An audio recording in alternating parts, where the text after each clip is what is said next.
Welcome to I Scream, You Scream, your weekly scoop of the... Shut up! I'm sorry, I can't shut up. It's me. It's me. You're just so beautiful.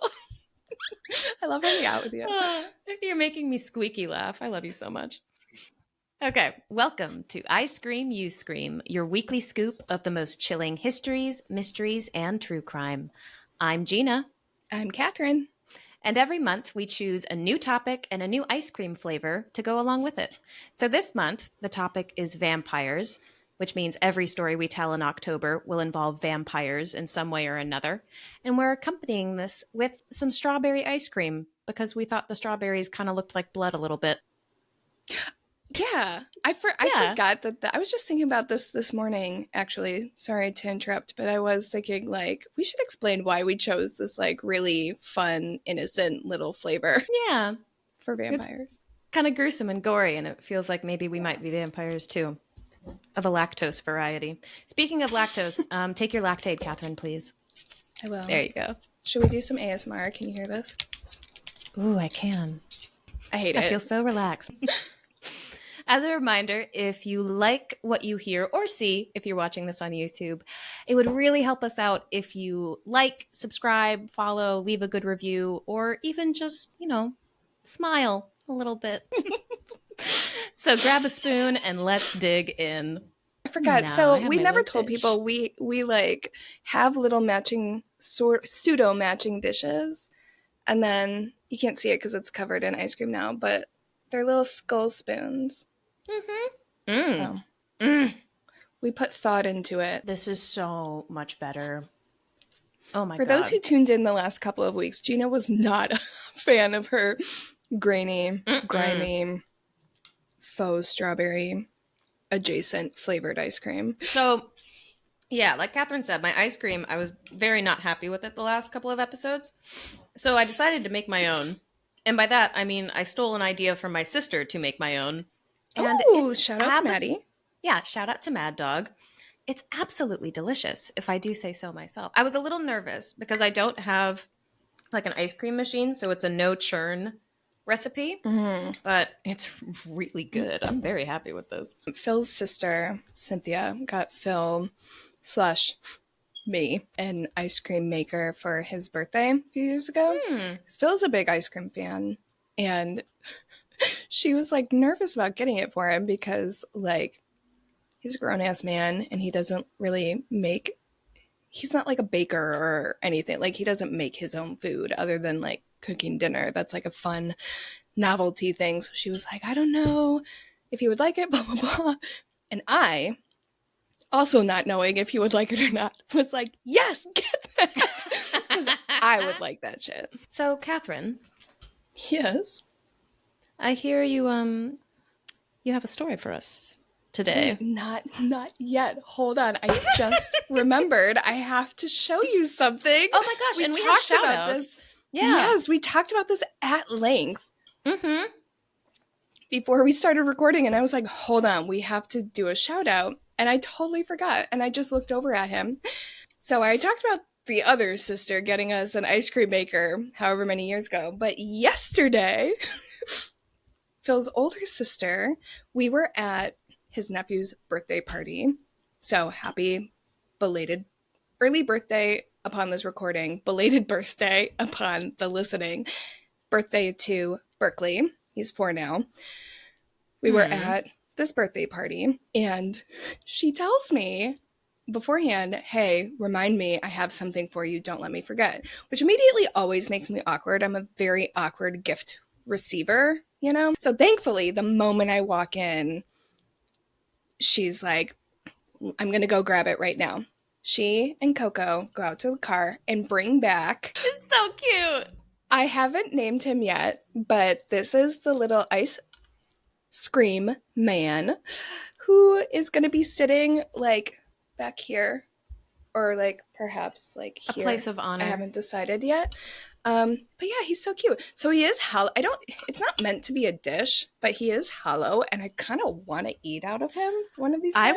That's what I thought it was. I thought it was an ice cream dish. So it looks like it could be, but if you look inside, it's structured in a way that like I don't think it it is. Like, once you look Mm. closer at it, it's like, I do think it's just meant to be like a decoration. Phil has advised against me trying it so I don't ruin it, because I am a ruiner. I do like That's a ruin good things point. a lot on accident. And I don't want to ruin I am a this. ruiner. I am a ruiner a little bit. My family's like nodding along to this, but I do accidentally mess things up quite a bit. Like, literal things, like physical objects, not like situations. Maybe I do. I don't know. No one's ever told me. But what No, I'm you're getting very at good at here, situations. I love a situation. What I'm getting at is, and I'm so sorry if you're listening and not watching, because I'm so proud of this thing. He's like my little buddy.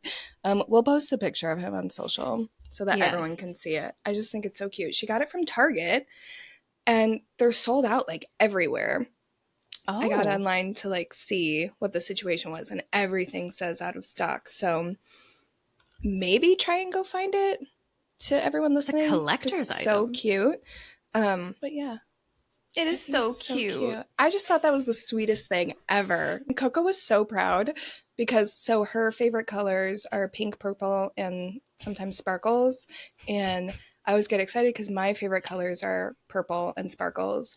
And so whenever there was a pink one and a green one, and she specifically needed me to have the pink one, obviously. Oh, But she'll like check every time we talk about colors. She's like, "Your favorite color is purple, just like mine, right?" And I'll be like, "Yeah." And she'll say, "You also like pink too, still, right?" I'm like, "Yeah, totally."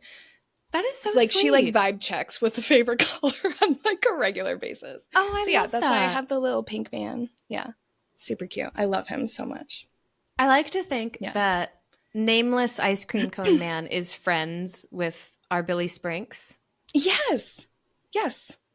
Which, Yeah. yes, we promise. Did we talk about Billy Spriggs? Oh, no, we Because are 4 episodes in and we have not talked at about this this. point, I will already have it scheduled on social media to be talked about. We did promise that we would introduce him on our first episode, and first episode has come and gone, and we We were completely very forgot. scared. We were so scared of everything. So, yes, our ice cream cone man that Allie designed for us, his name is Billy Sprinks. Where's my little?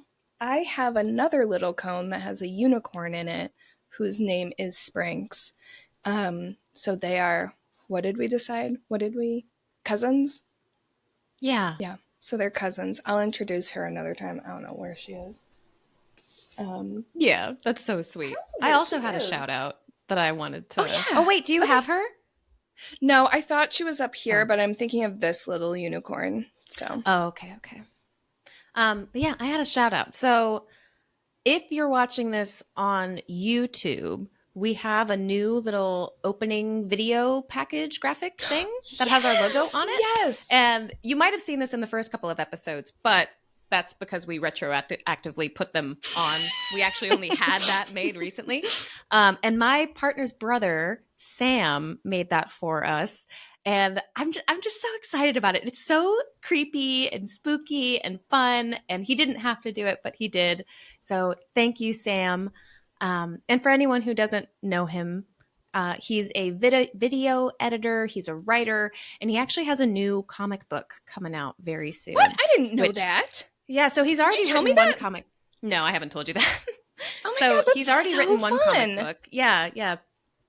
But he's writing, or he has already written a second one, and they're working on the art for it now. I've seen a few of the mock ups, and it looks absolutely fantastic. So That's check him cool. out if you want on Instagram. His handle is at Metal Editor, Metal. With my accent, it can sound like I'm saying like a gold medal to Brits. So Oh, point that out. And we'll put a link to his socials in the show notes. But yeah, thank you, Sam. yeah. That was so cool. That was another one, like, offered to do this intro. This was not a, like, hey, we forgot about this. We need someone to, like, do something. Mm-hmm. He offered to help us out with that. And this was another one that I was thinking, okay, maybe in the next couple months he'll have poked around. I don't want to give people the turnaround times for what people have been doing But for it us, was because so I don't want fast. to promise. I was and like, what he did in the amount of time that he did it in, I was like, what the hell? That is just so, Yeah. like, man, that's so cool. That's definitely like a cool talent to have. Yeah. Yeah, he did a great job. And Yeah, it's with, been really yeah. awesome how many of our friends and family members and stuff have offered to help us out with this. Yeah. I mean, to be completely honest with you, Catherine, I didn't really expect anyone to care that we were Dude, doing a podcast. I knew for sure that not a single person from my side would give a flying crap except for Phil and my parents. And my mom's reaction when I told her, Gina knows this, but worth sharing. I told my mom via phone call randomly one day that we were starting a podcast, and her response was, "Oh my God, yay! I have no idea what that means. That's so exciting." So like she was so excited, but also like completely lost. Like my dad needed to like walk her through how to subscribe to us on YouTube because she couldn't even log Oh, in. But in a way that was like, that's so nice that she like was attempting even on her own. She was like trying your to log mom in is one day. such a peach. I love your mom. I know you know this. She's the I know best. you do. Yeah, Gina's my mom's biggest fan, like of Oh, all she's time. so great. Okay. Yeah, I think I'm ready for a story, Catherine. All right. I'm a little scared of This this one, but I'm ready. yeah, this one, well, we'll get into it, but Hmm. this story starts in Murray, Kentucky. We're out of the lore era of storytelling. We've done the what 16th, 17th century, we've done the 19th century. This one, much like the taste of my ice cream, we're bringing it all the way up to the Clinton administration. Call So, back. call Nice. back. If you don't know what I'm talking about, go back and listen to our previous episodes. So, Murray, Kentucky, rural college town. It's southwest of the state, so near kind of the Tennessee border. Just to paint a picture for you of kind of where we are, where we start. This we kind of move around a little bit, but where we start, town had about 16,000 people at the time the story takes place. Seems like it was one of those towns where it was like half the population was students at this college, very similar to where I went to school. Its biggest claim to fame used to be the fact that it's home to the National Boy Scout Museum of America. Um, Okay. so now it is famous for being the birthplace of a notorious vampire cult leader named Rod Ferrell. So, who's Rod? He was born on March 28th in, I believe, 1980. Is So, that Aries. Pisces? Aries. Aries off to a bad start right off the Mm, bat. No offense, Aries, but like, you're a lot. okay, you know. Love you, but you're a lot. So, it's reported that he had a very difficult child. So, we're, because this is a little, not to like put disrespect on the last episodes, but I do want to do a lot of trigger warnings in this one because it's a lot more recent and these people are still alive and out walking around, and like we're not making up a lot of rumors in this episode, and like it is just trigger warning for a lot of different things. I don't even know what, but he did have a really rough childhood. His parents separated when he was very young. His classic story, like dad wasn't really around. His mother, her name was Sandra Gibson, and she kind of like hopped around from guy to guy, place to place. They were always moving back and forth from Murray to Florida. For some reason, I don't know why Florida was her place that they would bounce back and forth to. I couldn't find anything about that. Yeah, I that's don't a know if I big just jump. yeah. I don't know if maybe they had family down there. For some reason, there were like very specific things that you would think I would be able to find information on that I just couldn't. And like maybe I was looking in the wrong spot, but like the places where I felt like I should be able to find certain information, I couldn't. We'll talk more about that later. But that was one of the things. I couldn't find like a reason for Florida specifically. So, I don't but think for anyone whatever can. reason, for whatever reason, that was, they bounced back and forth. He never really had a stable home. The only apparent stable presence in his life was his maternal grandfather, Harold Gibson. The reason I say he was apparently stable is because he kind of acted like Rod could do no wrong. He would say in later interviews that all of the bad things that he did. We'll talk about later. I'm doing a lot of like spoilers, or foreshadowing maybe is a better word. But Mm-hmm. he was like very much a no, Rod would never do that. He wouldn't do that. He's not that type of person. Like, he would just kind of I don't want to say, it wasn't even like sticking up for him. It was just wouldn't even accept that as truth. It would later come out that one of Harold's friends sexually assaulted Rod on a fishing trip. It was like I don't know if it was a family it was like a group fishing trip. I don't know who all was there. It seems like one of those things, like a boys trip. Harold was kind of Rod's like paternal, like male figure or whatever. When that came out, this is another example of Harold just kind of denying. Like, he was saying things like, oh, that I don't think that happened. I can't believe this friend would do that. Like, I don't think that's true, blah, blah, blah. So, like, as much as it seemed like he loved Rod and wanted to be there for him and thought that he was being there for him, it was very misplaced. And like, the stability that it appeared he was giving to Rod wasn't really stability at all. It was kind of just like it was almost like a toxic positivity, which is completely, we'll talk about that another time, but like, that's completely inefficient and unhelpful to like processing emotions or troublesome things. So that was kind of the vibe I was getting from this Harold guy, is that he really thought he was, quote, doing his best, but like wasn't doing that great of a job. It would also later come out that I think it was Sandra's older sister would say that Harold sexually assaulted both Sandra and her older sister, whose name I could not find. That was another one. I can't believe I couldn't find it. But it was unclear if it was like a one-time thing or a repeated thing. Oh, But whatever it gosh. was, like, it's not okay regardless. So Mm-hmm. that obviously is extremely damaging. So it seemed like a lot of his desire to be there for Rod stemmed from kind of like an overcompensation for what type of father he was, if that makes sense. Not Mm-hmm. defending him at all, like, want to be very clear about that, but just like his over positivity and like insistence that everything was fine and everyone was fine felt very strange until that information came out. And then it was kind of like, okay, he was obviously overcompensating and trying to, like, the past is the past type of thing. Mm-hmm. This led to Sandra being very detached and almost kind of manic, and a lot of the decisions she made as a mother and things that she did and things she said and told reporters and said to Rod and all of these things, it was all a little bit off. I could never find an official diagnosis for her, but it was very clear that she had something going on. Obviously, it makes sense.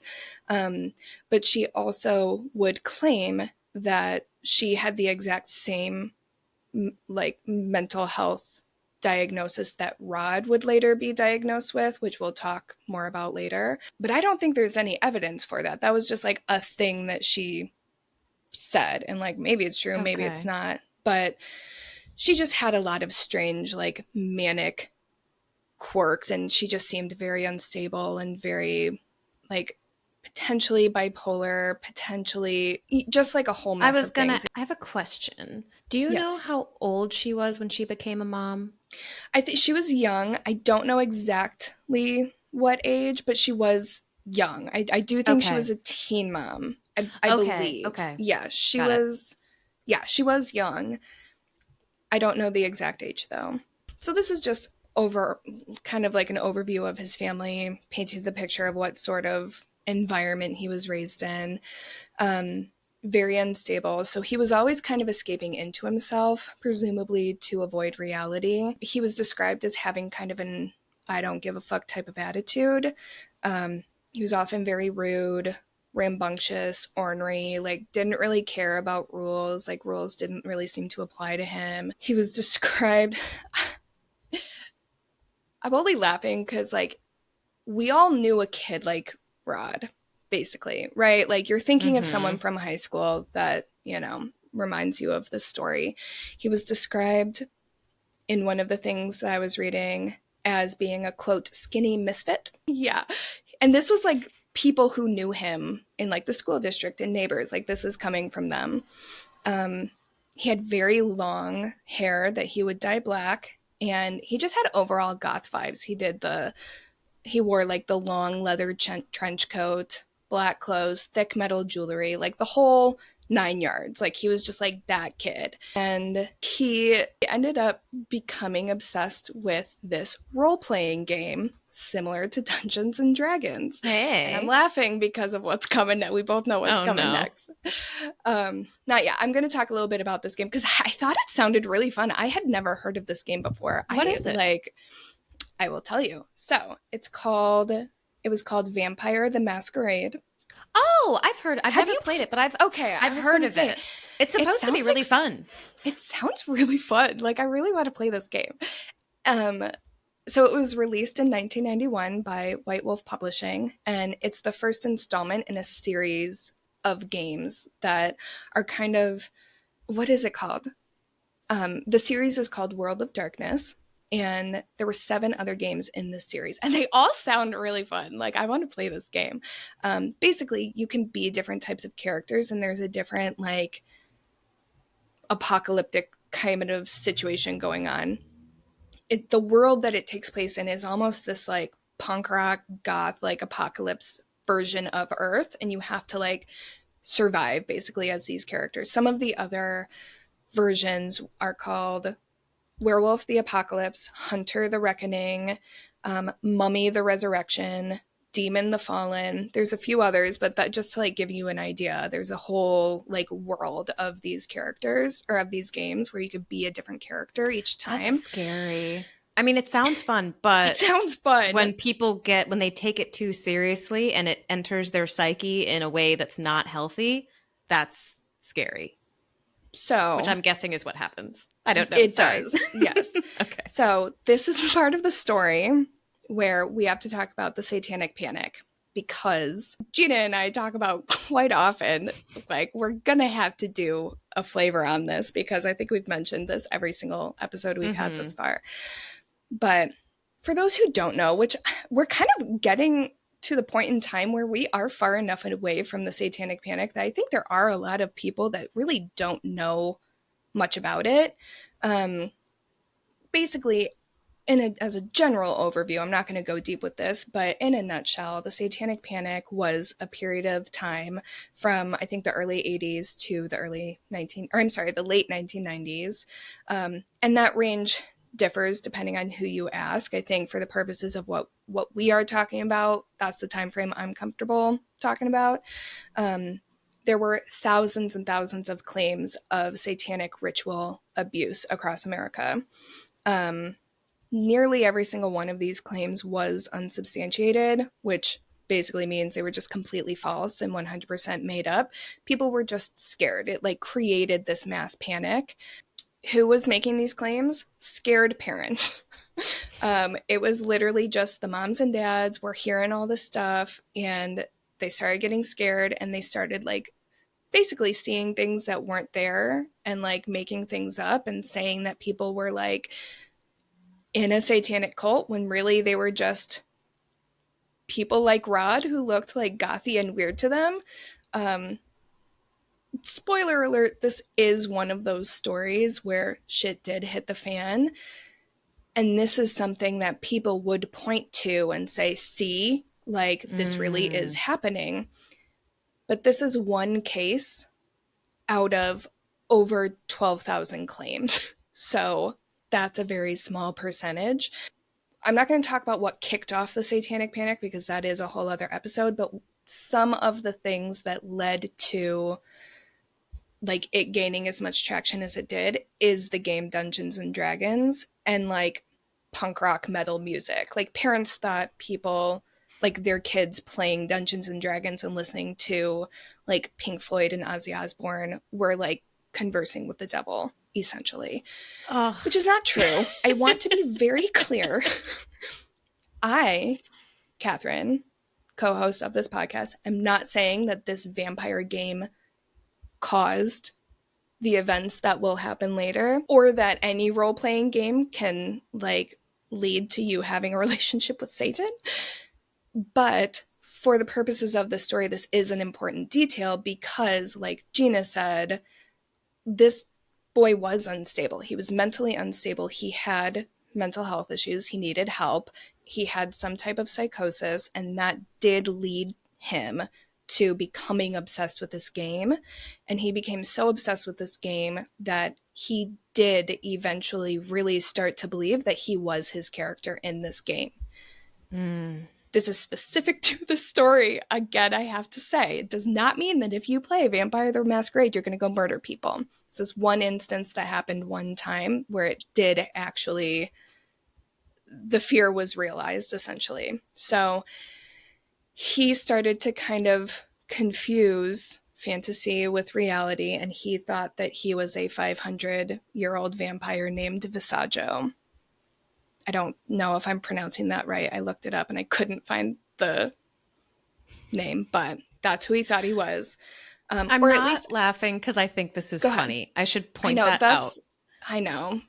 It's because I'm thinking about, okay, the last character I played in a RPG, like tabletop game, was a pirate gnome named Sunny McPirate Pants. And like the juxtaposition between some of the characters that exist now and like Yeah.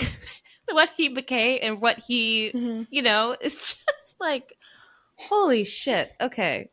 Yeah. I'm All laughing right, I'm because I'm sorry. imagining you thinking you are this character. And It was I'm so like, much fun. that really isn't that far off.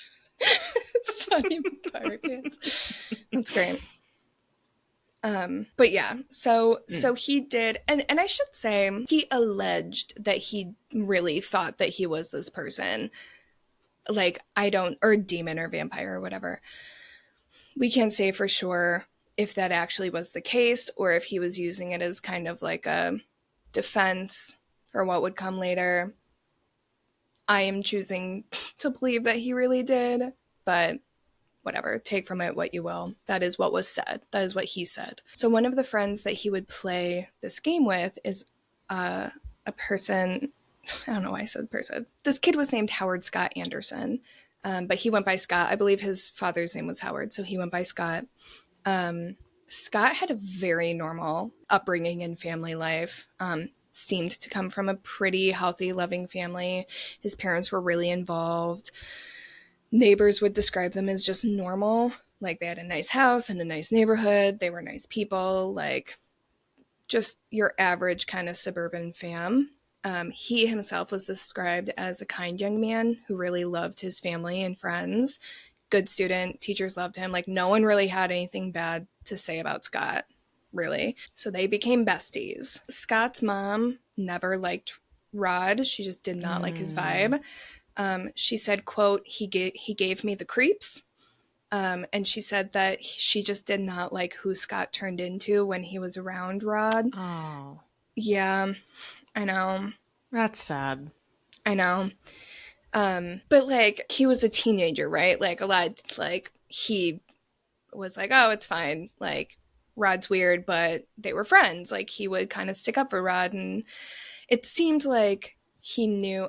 And I don't want to. This is hearsay, this is speculation, but he seemed like he and Rod had a very close relationship. They did seem to like relate to each other, at least on a certain level. There was a reason that Scott was friends with Rod. Like they were weirdos together, basically. But he and Rod would often stay up all night long playing this game. And eventually, like, there would be other games too. It wasn't just this specific game, but this was like the big kahuna. Like, this was the one that was their, they were like obsessed with it. So one morning after one of these all night like hangout game sessions, Scott's mom came into his bedroom to find him beaten, bloody, concussed, and shaking uncontrollably. Oh my God. Yeah. And she like, it took her a second to figure out what was happening, and like he wasn't really coherent enough to talk to her yet. So eventually she learned that somebody either in the middle of the night or the night before had stolen Scott's little brother's bike, and he and Rod like tracked him down, and they all got together and just started beating the shit out of each other. Like turned into this big like neighborhood boy brawl. And it was one of those things that was like, if you think this is bad, you should see the other guy type things. Like, but he was Oh. really badly hurt. But I think they did end up getting the bike back. I don't know if that matters at this point, but like, I am it just glad that was they got the like a bike back, though. Like, that does make me feel a little bit better.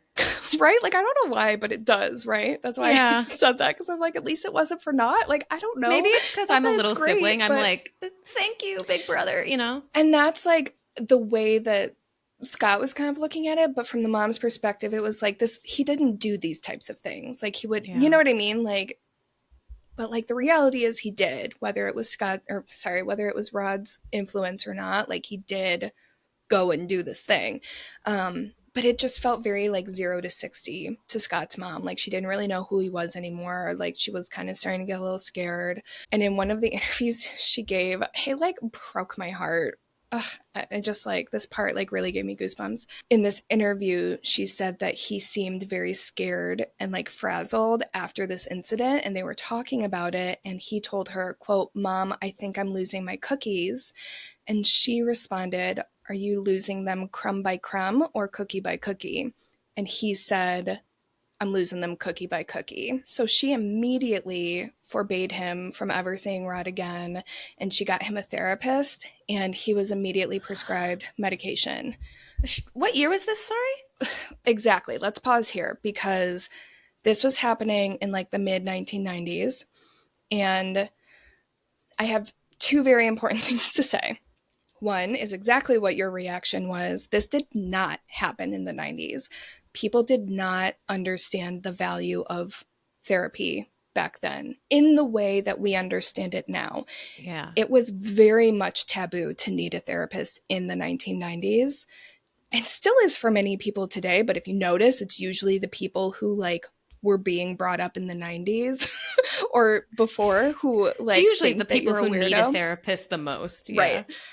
But so this is great. This is like exactly the way any mom should respond in a situation like this. Kudo. We love Scott's mom. We love Yeah, her throughout this seriously. whole Go story. Scott's mom. However, the other thing that I need to say is, because of when this is happening, the fact that Scott was in a like had a therapist and needed medication, that for sure labeled him a weirdo for life. Like, Oh, people, Scott. I didn't find any like direct claims of this, because it was not something you talked about. Like, it was not something that you confessed to. You did not admit to needing therapy, because that meant you were cuckoo crazy, you know? But using context clues, we know that he was likely made fun of. He was likely like labeled a freak. He probably felt like very much like an outsider. And again, like, this is all my words, not his, but it's because, like, again, no one talked about it. It was just not something you confessed to. So as much as it likely helped him, it also probably created other like different issues for him that led to him feeling like an outcast and like a weirdo. And like, if you're made fun of in high school, those of us who were remember how damaging it can be. Jeez. And yeah, so it's like, where one solution was happening, it also was almost creating another problem. And that was him, like, he kind of started becoming a little resentful and like defensive and all that kind of stuff. So snaps for Scott's mom for responding this way, but also that may have also contributed to him responding the way he did. Oh, and So that's just a lose-lose. it's Because hard. either I you know. don't get him help and he continues to lose his cookies until the whole jar is empty, Mm-hmm. or you get him help and people are Yeah. shitheads about it, especially Mm-hmm. as a boy growing up at that time. Because the That's, 90s, correct me yes, if I I'm meant to wrong, say because that. I was a baby in the 90s, so I don't know what was going Yes. on. Like, people were starting to talk about the fact that men had emotions and were allowed to have emotions, but you were still stigmatized for it. So I think in the modern era, the peak machismo would have been early 2000s. But I think in the 90s, this is like any man who did have emotions, it was like, honestly, I'm thinking of like a Kurt Cobain who like wrote poetry and like felt shit very deeply. And so like you did have like the artist types and things were it was almost like a second wave like hippie era, but not at all. Like it's hard to describe. Like there were those like artsy fellows that felt things, but they were also made fun of still. And in high school too, when you're judged so harshly Mm-hmm. on absolutely everything. Yeah. Oh my goodness. Yeah. So yeah, that's hard to answer because I do agree Yeah. it wouldn't be peak machismo, but also still wasn't great. Like Yeah, I mean, it we're still still wasn't. today, like there Yeah. are That's situations why where it's men hard are to answer told that because they're it's not. like, Yeah, because it's not a problem yeah, that's been solved. It's absolutely not. right. But gosh, So okay. if you're listening, particularly if you're a man, it's okay to feel things Yeah, and and also get help cry. and And yeah, get cry. We love a therapy cry. and Yeah, you don't have to, yeah. like, we love it when the emotion men feel is not like punching walls. Like, we love when men Yeah. have a handle on their emotions. And that doesn't We mean do. suppressing them and letting them come out in like inappropriate ways or times. Like, It means we letting love when yourself people feel address them. them. Yeah. Yeah, and it Yes. also means giving Kathryn and Gina money. That's what they don't So tell you much in money. therapy. That is a joke. That's a big That fat is a joke. joke. Wait, are we Poorly therapists? timed, but Are a we joke. therapists? I don't know. I think we could be. How much do you think we could charge? I was just a seven. Seven what? I don't know. 7. Just whatever you got. 7 of them. 1,700 million. Okay. So back to Scott and Rod and company. So once Scott was on medication, he was feeling better and he was feeling more confident. This is like a whole other tangent, but like one of the things that I think is kind of confusing about being on antidepressants or anxiety or whatever is if you are on medication without the guidance of a good therapist and without like listening to your therapist, which he may not have been, he may have been like, oh, fuck this, I don't need this because he didn't want to be a weirdo. A lot of times it gives you this kind of false sense of confidence and like you don't know where to channel it. Like you're feeling better, but you have not yet learned the tools to like move past your issues. That's like a very broad summary of like how it was explained to me.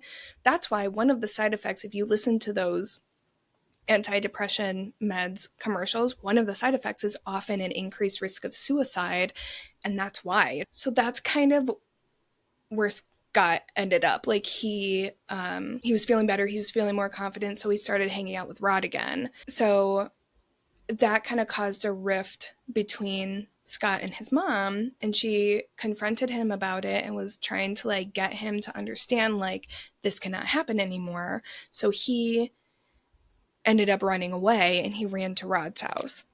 Ugh. Scott's parents went looking for him, and when they got to Rod's house, his mom, Sandra, told them, God, I'm not laughing because it's funny. I just like can't fucking believe this. She told them that she kicked them out because when she got home from work, she found them surrounded by buckets of gasoline and making Molotov cocktails. Like in the apartment. So yeah, we're feeling real ballsy here. Oh my God. Mm-hmm. That escalated. I mean, it was already, Yes. it had escalated already, but that was Yeah. a jump. Again. This isn't even we're like gosh. nowhere even near the crime that we're here to talk about. But yes, like this is, yeah. Just children making Molotov cocktails. No big deal. At home in their like fucking living room or Oh, whatever. I feel for Scott's mom so hard. Mm-hmm. Yeah. Whew. Yes. So when Sandra kicked them out, they left Rod's house and they went to stay with a woman named Dana Cooper. Dana was just a few years older than them. She was 19. At the time this was all happening, Scott and Rod, they were both 16. Yeah. So she was just a few years older than them. I think she had graduated high school and she was living on her own. So she was kind of like an older sister type. She was a bit of an outsider. She was described as being like very like large and looming. Like I guess she was very tall and kind of bulky. So she had this big presence basically, but she was quiet. She was very like reserved and very shy. this is another thing with the 90s. Like, she was one of those people that definitely would have been made fun of for being fat in the 90s when, like, she totally wasn't. She just had, like, a big Oh. stature, you know? Mm-hmm. So, like, she also was kind of feeling like an outcast and like a weirdo, and she was probably horribly made fun of, blah, blah. Like, tale as old as time, you know? Like, yeah. But like I said, she was very shy. Also described as being like pretty nice. No one ever really had an issue with her. She would never pick fights with people, but she was one of those people that like seemed very easily manipulated because she Mm. kind of just like rolled with the punches and went along with the crowd, kind of. But she had been accepted into this group of friends because she had agreed to, quote, cross over. What does crossing over mean, you ask? Basically, it was a ritual that they would perform where they would initiate new members into this group, aka, we are learning that we are in the makings of a cult, specifically a vampire cult. They would all go out into the woods to perform this ceremony. Basically, the ceremony mostly was that they would cut into each other's arms and then drink each other's bloods. They Ooh. would later say that there was no drinking of the blood, it was all just for show. But like they all did, one point or another, admit to like the ritual, whatever, whether or not they were drinking blood. Like they all did admit to this blood ritual, whatever it was. Each new member of the group would refer to the person that they drank from, allegedly, as their sire, aka the person who made them a vampire. So was it like kind of a chain of vampires? It was like, so here's a group of people, don't know how many, but there's a group of people, one person who has not done it yet, one person would be chosen to initiate them into the group, and those two people Got it. would have an Okay. exchange So it's not of like a blood. massage circle of blood drinking. No, it wasn't like a Okay. circle jerk. Like they were like all there to like support Okay. this new ritual. And I don't know if maybe the other ones had a role, but that was specifically what needed to happen in order for one person to be brought into the group. Okay. And was They it just did one this. more question? Oh, I'm go ahead. sorry. Yeah. Was it just the three of them at this point, or do we know No, if there were more? that's a Okay. great question. I didn't know where to fit this into this particular story, but there's at least two more members that are mentioned. I don't remember how many I mentioned, but there were people involved in this group that were not involved in this particular story. Okay. I searched high and low and I could never find a hard number. Okay. And if you look into this, we're not going to have time to go over this today because we're literally like, I don't even know if we're halfway through, but there are Reddit threads with people who claim to have been part of this group but not part of this Oh. story, which I found very interesting. Maybe we'll have find time to talk about this next week because I did find one that was very interesting. But if you're curious and don't want to wait until next week, it's very easy to find. Just search like vampire cult member Reddit or whatever, and they're on there. So yeah, again, I don't know how many people. I don't even know if the members know how many people because it wasn't like they would all gather in meetings or whatever. It was like a sprinkling of people that Rod was connected to They're a grassroots organization. around. Yeah, yeah, yes, kind Okay. of, yeah. Okay. Oh, Mm-hmm. that's Yeah.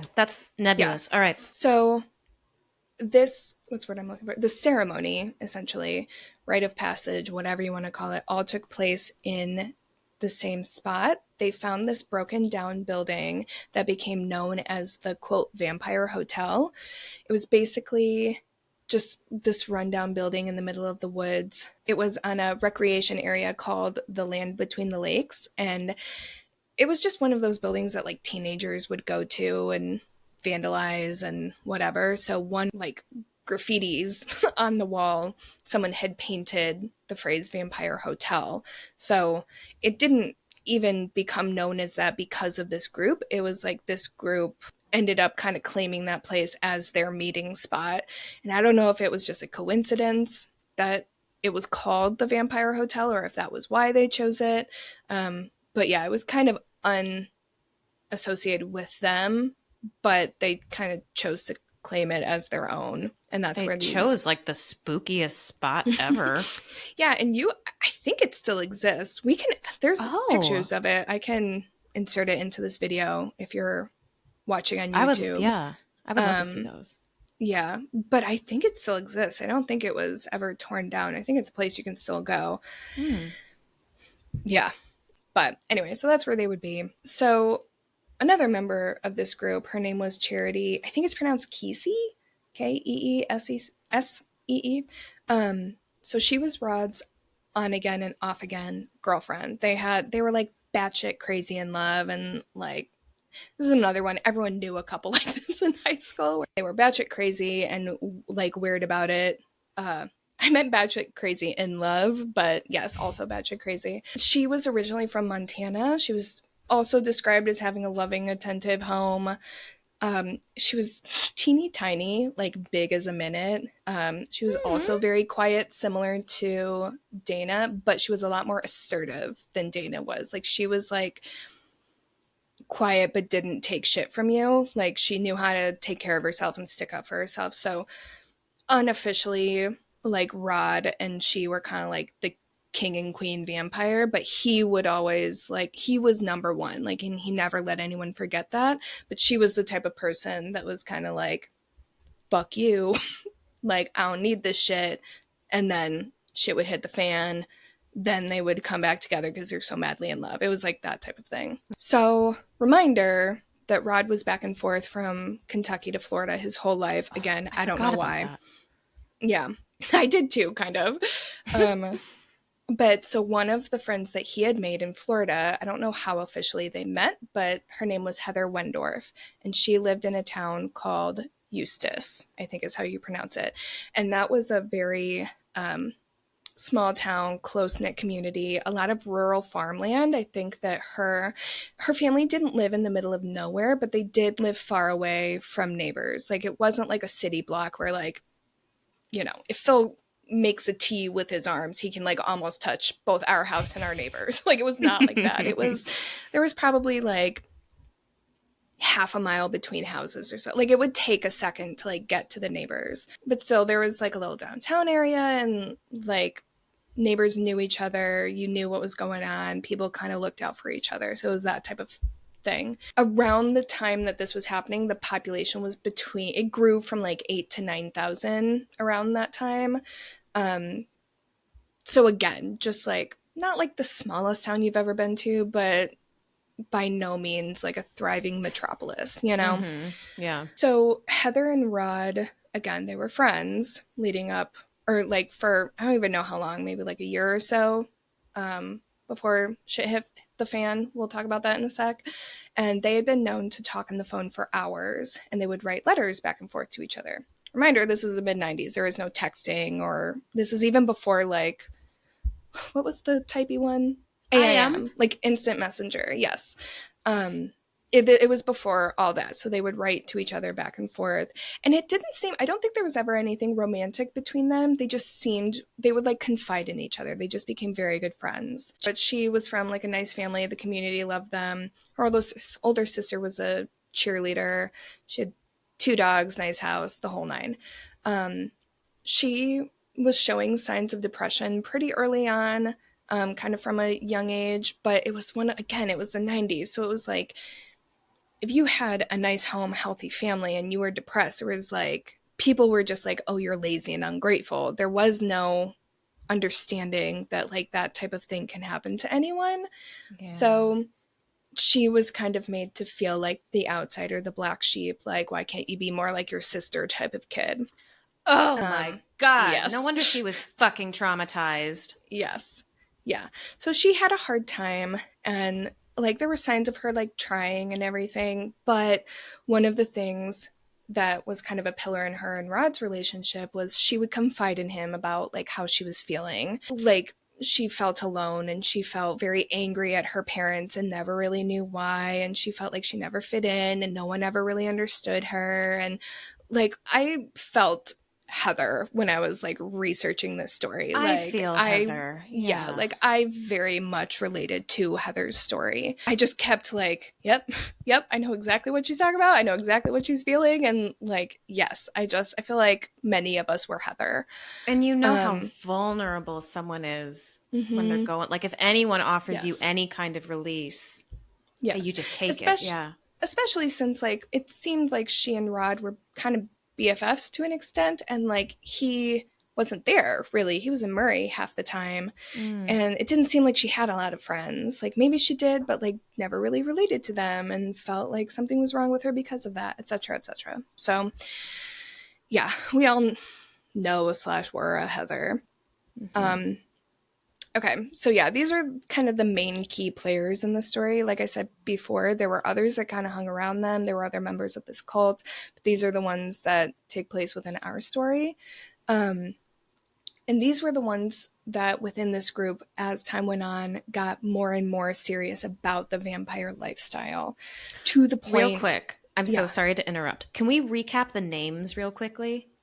Oh my God, Because I'm yes. forgetting Okay. whose I name's should what. have just. Okay, so Scott is the boy bestie, Scott, Rod, Rod, and then Charity. Charity's the girlfriend, Dana is the older sister type, and then Heather is Okay. the one in Florida. Got it. Got it. Got it. Yeah. So, like I said, these were the ones that kind of got deeper and deeper into the vampire situation to the point where community members were a little bit afraid of them, specifically in Murray, I'm talking about, because most of them lived in Murray. And people were just scared of like the way they were dressing, the way they were acting, the things they said. They would like threaten people, but nothing was ever like for a long time, they never actually did anything. They were just weird kids that people were like not sure if they were going to do something or not. Um, One of the things I was reading about it was kind of bouncing back in time, but at some point, the county sheriff called Rod's grandfather, Harold, Sandra's dad, to have like a heart to heart with him about Rod, because out of all these kids, Rod was the one that was the most like erratic, and he would do little petty crimes here and there. It just never got like so far. So he called his grandfather to have a heart to heart with him. That was basically like, you need to like do something about this kid, or he's going to do something that he's like going to regret or whatever. And to the point where I think it was also said that the sheriff was afraid that Rod would hurt Harold. I don't know. That Oh, was all very goodness. strange. Yeah. But like I said at the beginning, Harold was just very like, that won't happen. Like, Rod's a good kid. He means well, blah, blah, blah. Like, just Brush it very under the much rug, like, huh? yeah. Gosh. I'm gonna skip ahead because there's just so many little instances like that like we'll be here forever. Let's real quick take an ice cream break.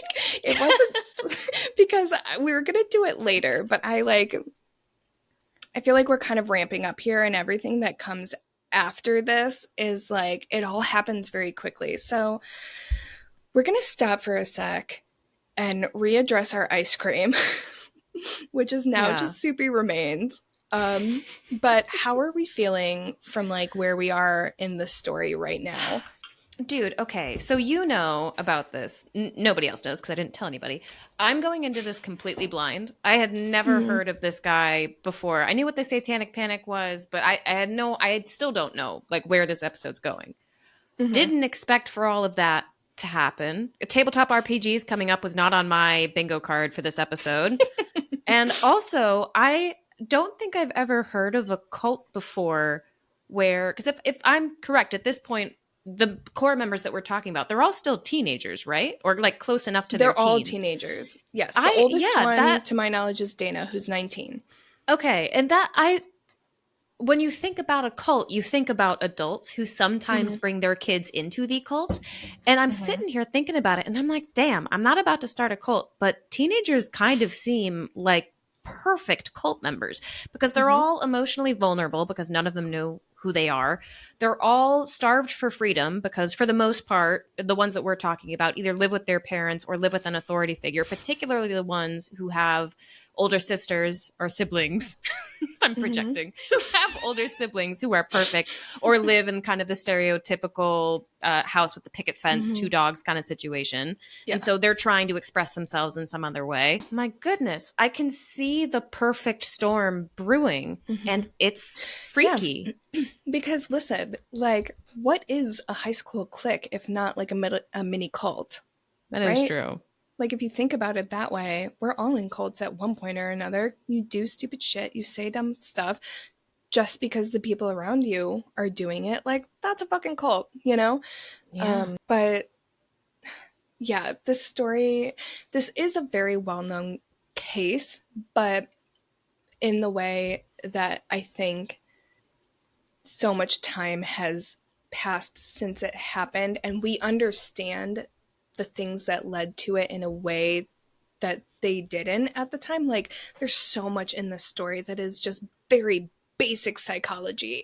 And like, if people had had the mental health support that they needed without the stigma associated with it, things probably never would have happened.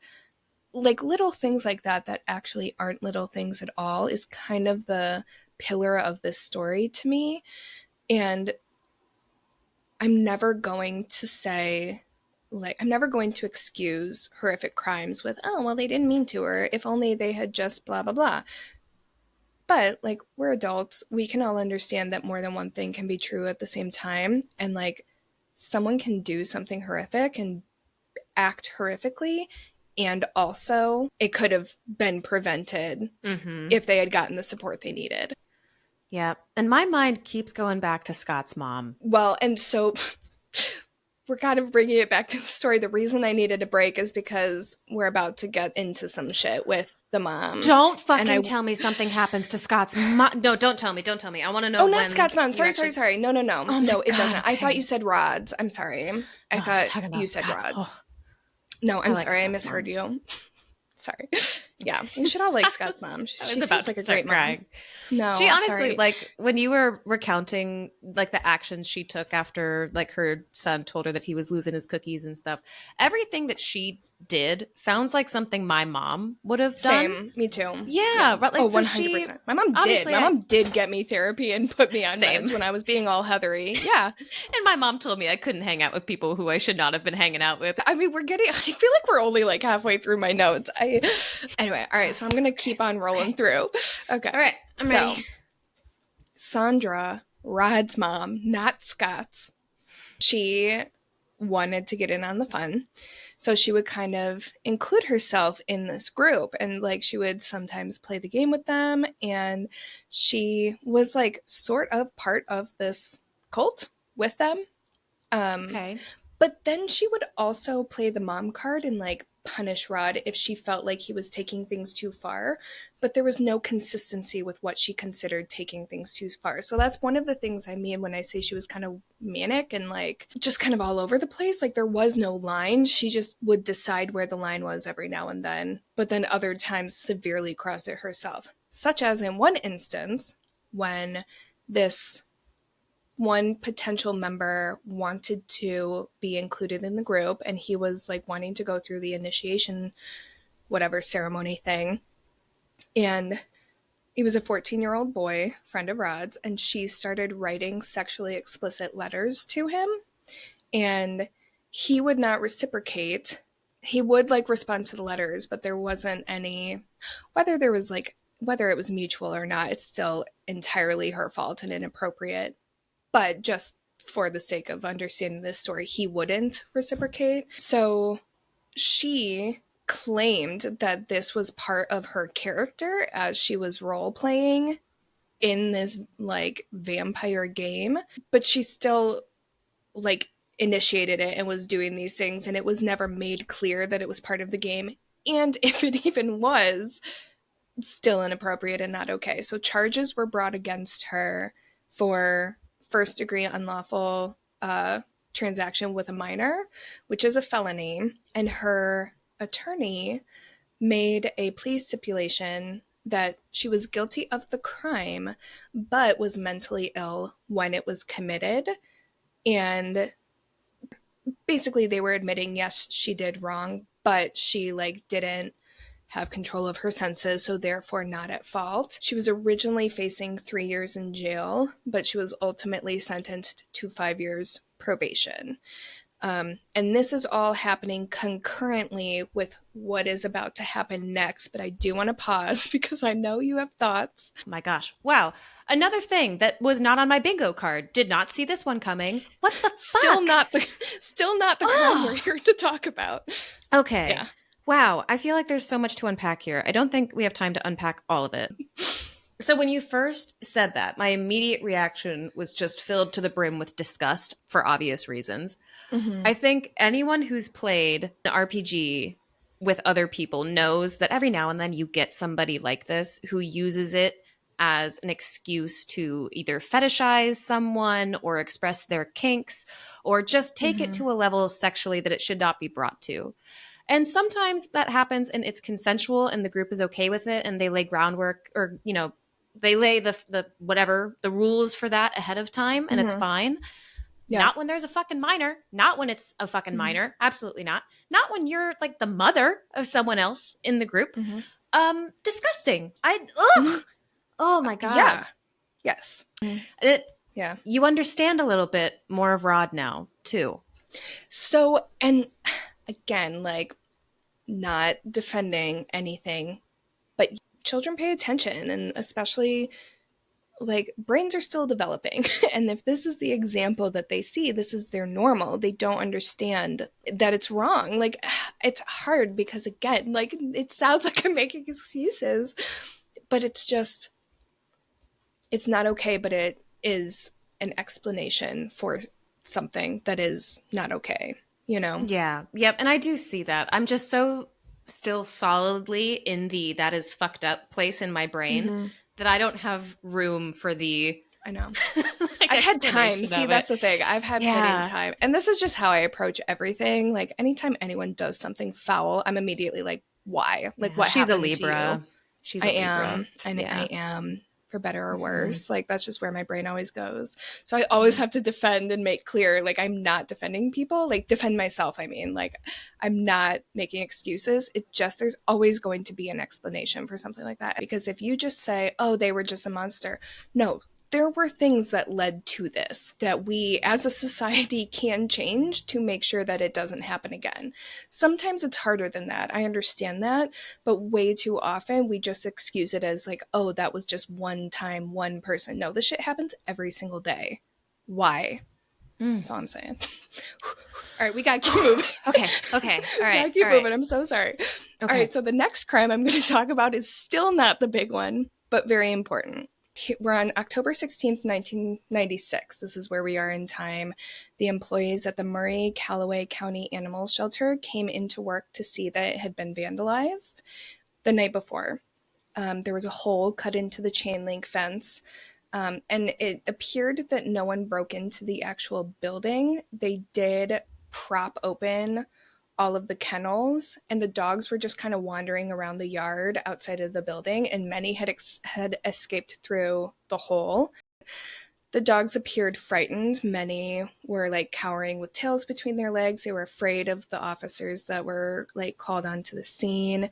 Many had injuries that suggested that they had been hurt by someone. They weren't like self-inflicted or inflicted by other dogs. There were patrol cars like going around town trying to see who did it, and I was going to go into detail about this part, but I just like my heart just fell into my butt when I was about to talk about it. But they found puppies that were not in great shape, and it was very much intentional and very brutal. Were they That's all I'm alive? going to say. I'm going to say no, but I'm going to leave it at that. Sorry, should have given a trigger warning. It was brutal. I mean, it was awful. I had a hard time with this, and I did plan on talking about it to give like the full extent of this situation, but I think we all can surmise. Basically, the cops interviewed a bunch of people. Everyone in the neighborhood / town was like, sounds like something those weird vampire kids would do. So that's where they kind of focused their attention. Spoiler alert, it was them, but They did not know that yet. Basically, things just kind of spiraled from there. In late November, while this investigation was going on, the vampire group basically goes missing. And on the evening of November 25th, so a little over a month later, Jennifer Wendorf, Heather's older sister, came home from work to find her parents, Richard and Naomi, who sometimes was referred to as Ruth or Ruth Naomi or Naomi Ruth, but I'm just going to call her Naomi because I don't know for sure, so I'm very sorry. I tried to figure out which one, but we'll just call her Naomi, or Heather's mom. They were both beaten to death in their home. So, yeah. Jennifer had been at her boyfriend's house.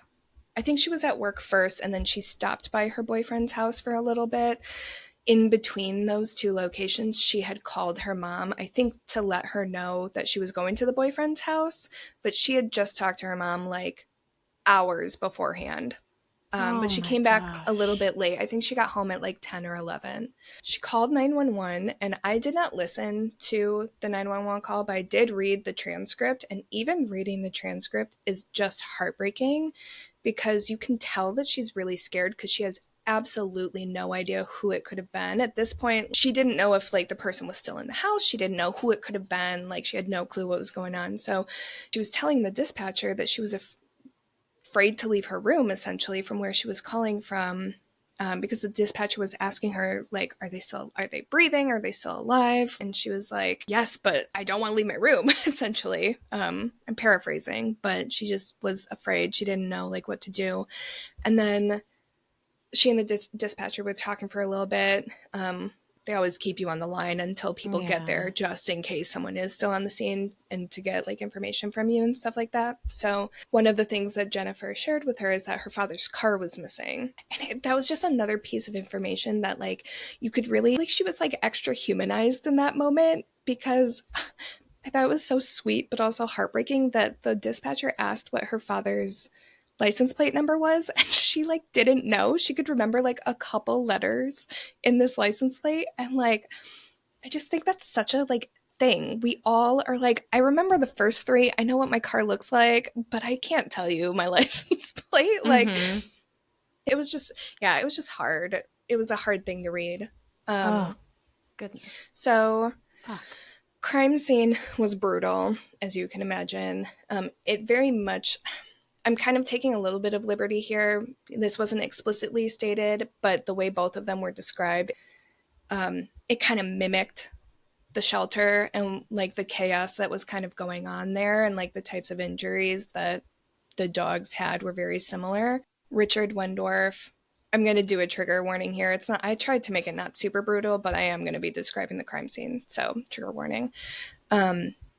They said that he likely died while he was sleeping because he had been napping in the chair, and Rod started beating him with a crowbar because of the way like things were, and like the autopsy report that came back, it did suggest that the first blow immediately killed Richard.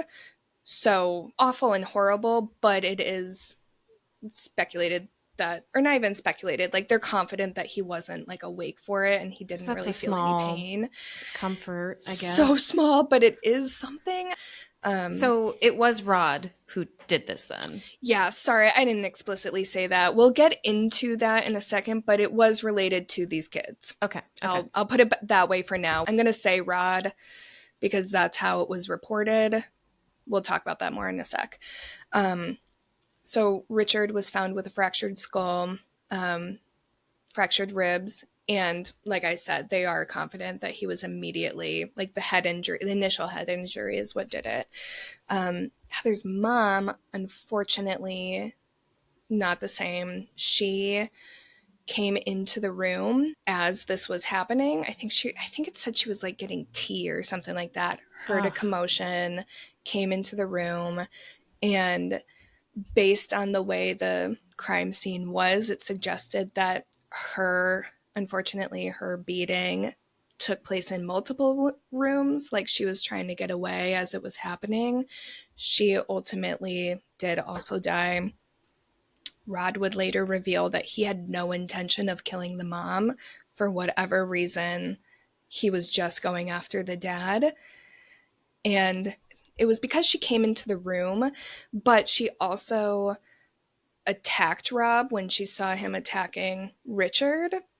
So it wasn't even self-defense. Rod straight up said that pissed him off that she was attacking him, so he went into like a rage and started going after her. I mean, I know I'm Yeah. saying the obvious here, but I fucking hate this guy. Right? Like, he was mad that she was fighting, Get the so he fuck killed out of her. here. Right. I know. Oh my Yeah. gosh. Okay. Yes. So that's the crime scene. That's what unfortunately Jennifer came into. Heather's not there. We'll talk about that in a second. Murray police are already looking for Rod and company. We know Rod has connection to Eustace because of Heather, and they're the ones that, or her parents are the ones that are found dead. So the police make this connection very quickly. The group had previously been helping Heather make a plan to run away from home. Because again, she was like very unhappy, very depressed. She just wanted to get out of there. They previously, I don't remember I don't know if it's in letters or what, but there is record of them proposing hurting her family, and she told them not to. She said, I don't want you messing with my parents. Just leave them alone. I want them alive. That is Very as how the reasonable. story goes. It's Yes. a respectable request. That is, yes. So what happened was they picked Heather up. And I believe this was a little fuzzy. A couple things said, like, a couple of places said had a little bit of a different version of this, but ultimately what seemed to have happened is they all went down there, what would that be? How many? 4 of them came down to get Heather. Charity and Dana and Heather started driving to New Orleans, and they told her that they were just going on a road trip and they would figure out like a more permanent runaway situation in the process. I don't know what excuse Rod and Scott gave her for not joining them, but they stayed behind.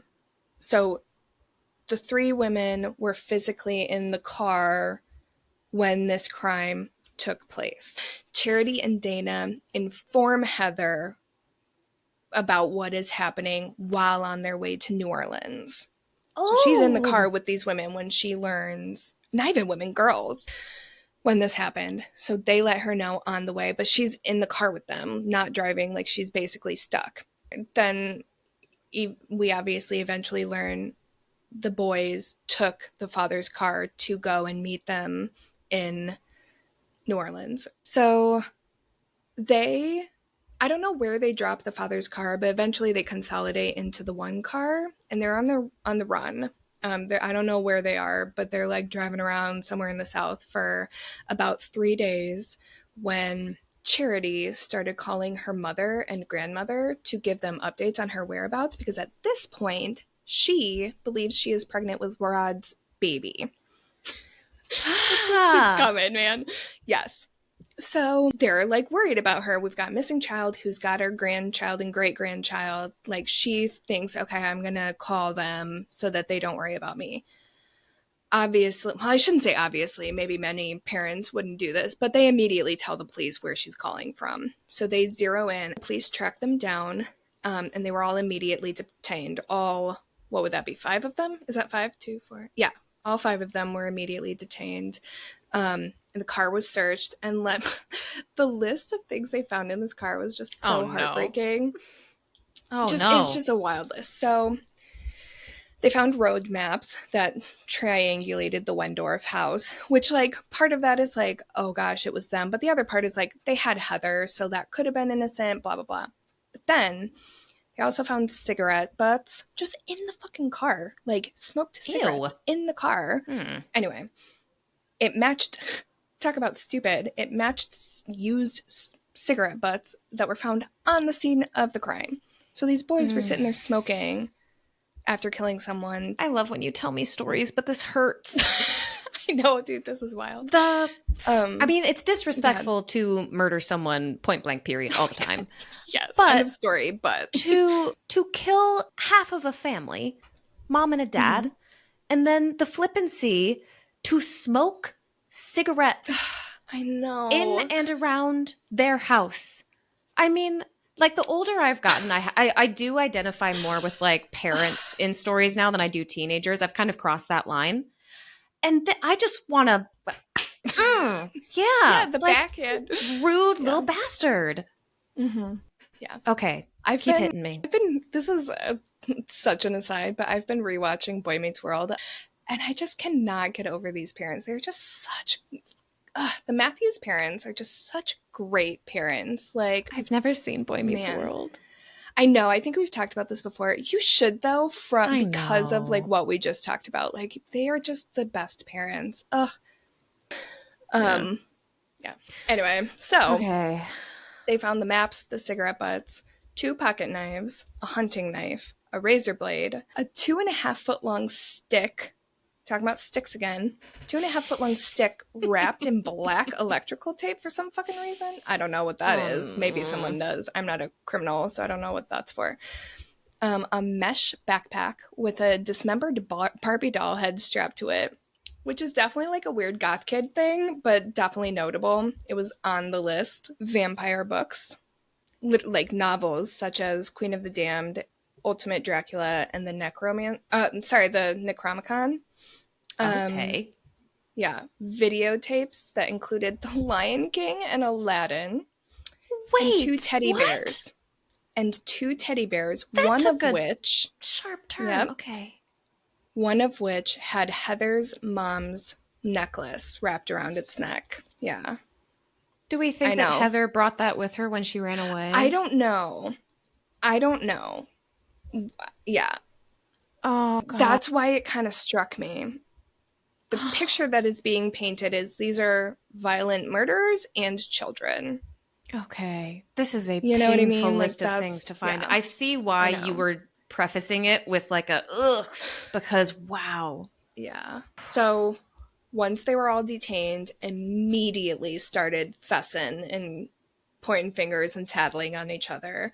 There was no loyalty the moment the cuffs were on. I laugh because, like, yeah, like no one gave a shit about anyone else in the group. The people interrogating them and people like law enforcement and everyone involved in this case said that they all just seemed like scared little children who were like afraid of like what their parents would think and say, etc. It was almost It, like they like came to and were like, fuck, that shit's real. You know what I mean? including Rod and Um Scott too.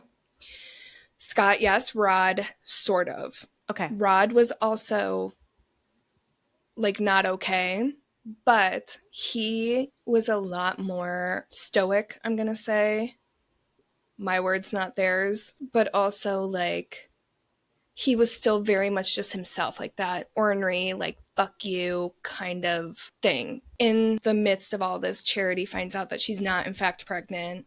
Um, so that just kind of elevated the whole lack of loyalty. So, like, once she found out she's not going to have this guy's kid in prison or whatever, she's like, fuck this guy, basically. And she's just like pinning everything on him.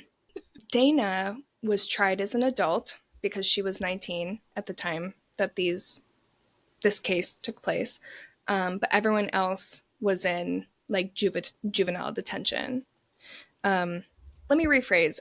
I don't know if she's the only one tried as an adult, but she was in like the women's prison. They were all in juvenile detention. So the trial itself, it took a while to go to trial. I feel like it always fucking does, especially with kids or teenagers specifically, because one of the tactics that people use is waiting until they are older, because that typically makes the jury have less, I'm going to say empathy or sympathy, choose which one you want to use here, with the kid. Like, they don't view them as kids, they see them as adults, Mm-hmm. essentially. So that is something. There was a lot of other stuff involved too, but when the trials eventually did start, everyone pled guilty. Oh, I forgot the most important part. Heather was not charged. So Heather, ultimately, they did not have like any evidence that she was involved, and or I should say they didn't have sufficient evidence.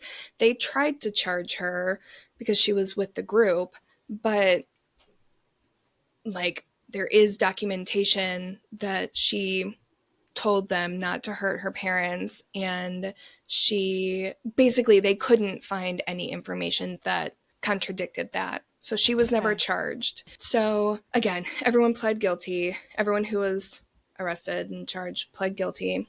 Rod, I'm just going to go through each of them. Rod, during the trial, was diagnosed with schizotypal personality disorder and Asperger's syndrome.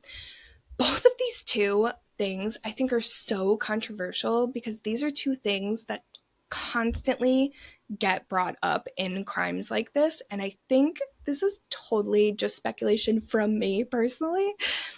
I think it's because schizotypal personality disorder sounds like it's the same as like a schizophrenia, but it's not. So I'm going to talk about that one first.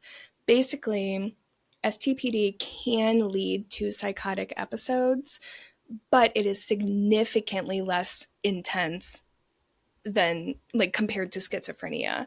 Generally, you just need like therapy and meds and you're fine. Asperger's syndrome is another very controversial one because there is no indication that like anyone on the autism spectrum would like naturally do something like this. But I think for many years, because it was so misunderstood, again, it was the 90s, nobody was talking about any form of autism or anything back then. Like it's still very much misunderstood by many people, but it was like, I mean, a diagnosis of any kind seems like it could have been right. used as a, yeah. Right. And now, like, we know that this is not the type of thing that would lead to something like this, but back then it could for all anyone knew. You know what I mean? Yeah. A controversial diagnosis, but ultimately he was still found guilty anyway, despite them trying to use this argument. He was convicted of 2 counts of murder in the first degree and was originally sentenced to death, making him the youngest person in Florida to be sentenced to death. That was overturned in 2018 due to a ruling by the Supreme Court that stated minors could not be sentenced to death. So Rod's sentence was reduced from the death penalty to life because he was only 16 when the murders took place and then 17 when he was sentenced. So he's still alive. Okay. They're all still alive. Not only are all they of them still are still alive. Yeah, this only happened 30 years ago. They're in their like 40s and 50s. Yeah. Maybe something Oh, happened I to see one what of you're them. saying. You know what I mean? No, they're all still kicking. Some of them are out. I'll get to that in a second. Okay. So Scott so this is what's interesting. Everyone was saying, everywhere I read, everyone kept saying like Rod beat them. Rod broke in. Rod did this. Rod did that. And Scott was with him. Scott was found guilty of being principal to first degree murder, which means that he's the one that was directly responsible for their death. So he was doing the beating. According to these charges, but even within the interrogation, Rod was confessing to being the one to kill the parents. So I don't know if that was just him peacocking or like an ego thing. What? Because that seems like kind of a cult leader thing to do, to direct something to be done, but to make someone else do it. Right. But then brag about it. Like that is very cult leadery. Yeah. But I don't know. I mean, Scott had a lesser sentence than Rod did. So like I don't totally understand that. Like I don't have like legal experience to like I almost said to this degree. I'm not a legal person whatsoever. I have no degree of legal experience.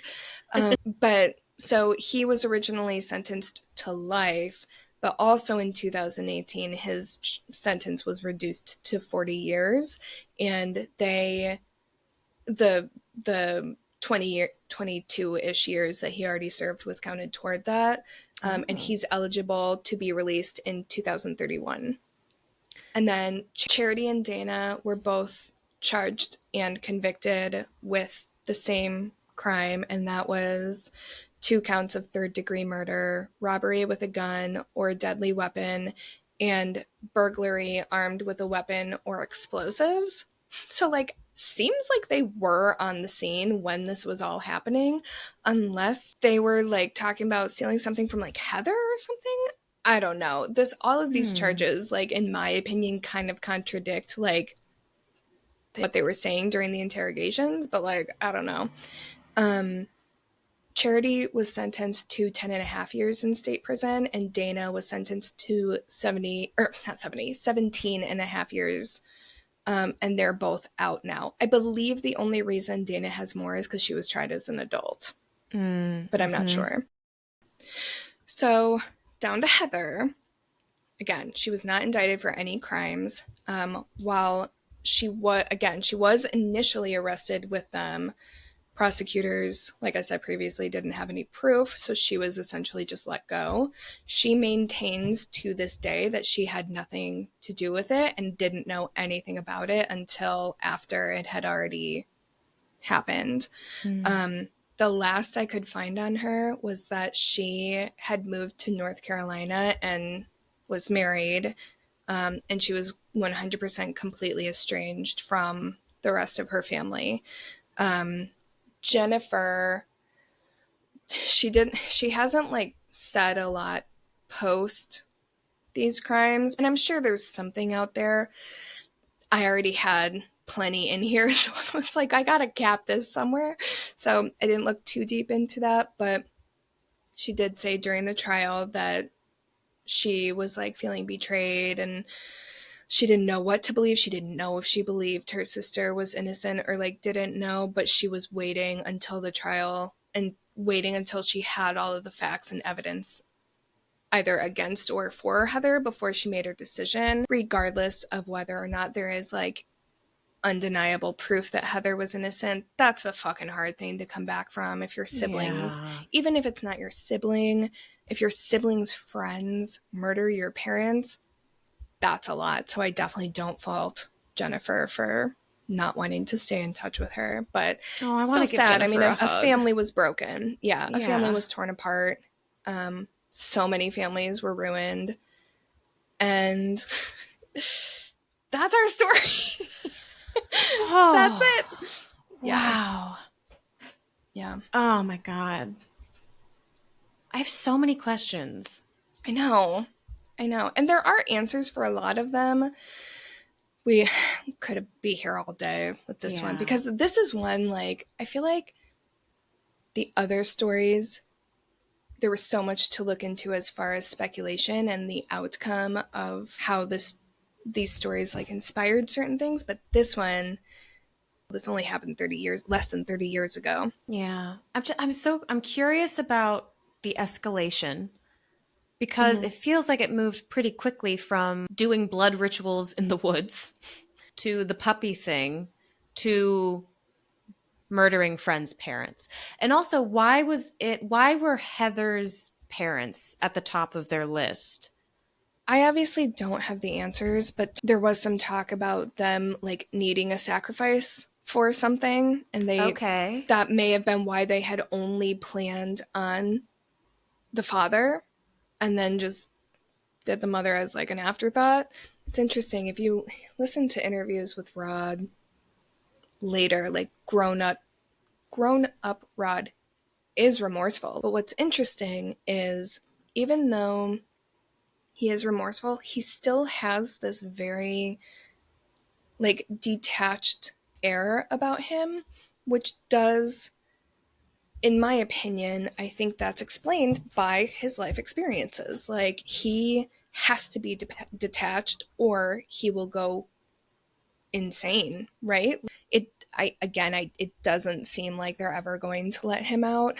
But Sandra is still around and she's still yapping, and she has talked pretty recently about how she has significantly changed since all of this happened. I'm just little me with a little podcast, but based on what I've read, it doesn't seem like she's changed. But she also has said that he has changed significantly since this happened, and she has been fighting for him to also be released. But Jennifer Wendorf still shows up to hearings to make sure that he stays behind bars. Jennifer and other family members, but specifically Jennifer will testify at these hearings. Do we know if they still use the vampire label? Do they ascribe that to themselves still? No, he's completely like, yeah, no. And that's one thing that Rod has said, like, he looks like just a normal guy. Like, he's just some dude.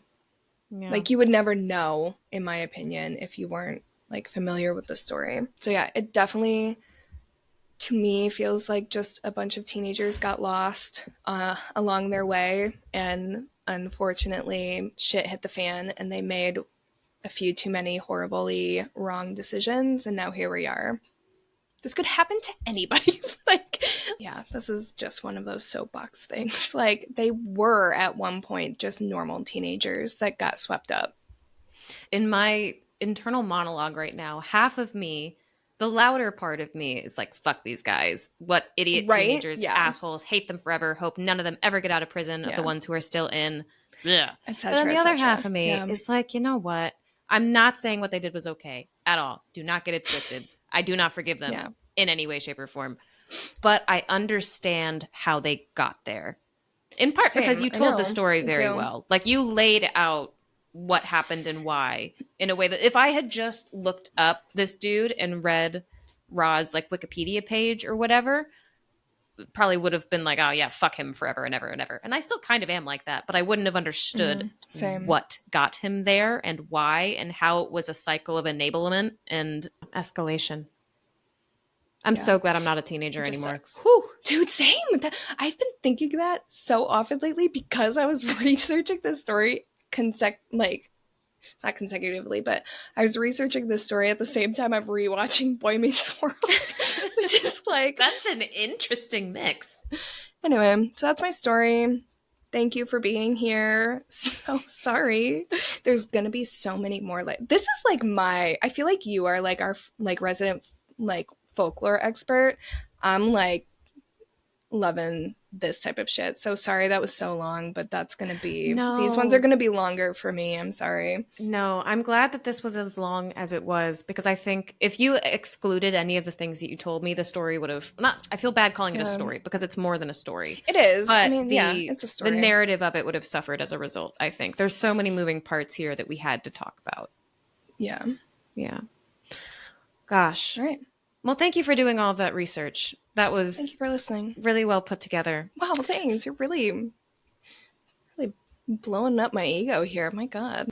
That's because I'm in love with you, Kathryn. You know that already. I'm in love with our love. Feels weird to say this, but if you like what you heard, if you're just having the best fucking time right now. But if you do want to hear more of this and other things, it would really help us out if you left us a good review and maybe even followed us or subscribed or liked a few things or just, pressed any of the buttons that you can press on the internet that let us know something. Yeah. And I think we should talk about the fact that with this episode done, that wraps up our vampire month. Oh, yeah. So we should probably explain in the months where there is, because we release every Tuesday, on the months where there is a fifth Tuesday, we're going to use that fifth Tuesday as a bonus episode, which may or may not be related to the topic of the month. This time it's not going to be related, just a little bit of a break, which I think I definitely need right now. Yeah, I'm glad this was the last, because this was going to be episode 3, and I'm happy we're ending on this really horrible note. Yeah. So but next we'll bring week you back up next week. Yeah, something a little bit lighter, a little bit of a palate cleanser, if you will. Oh, I like that. Yeah. Yeah. Okay. Well, okay, little spoons. Keep it cool. Keep it creepy.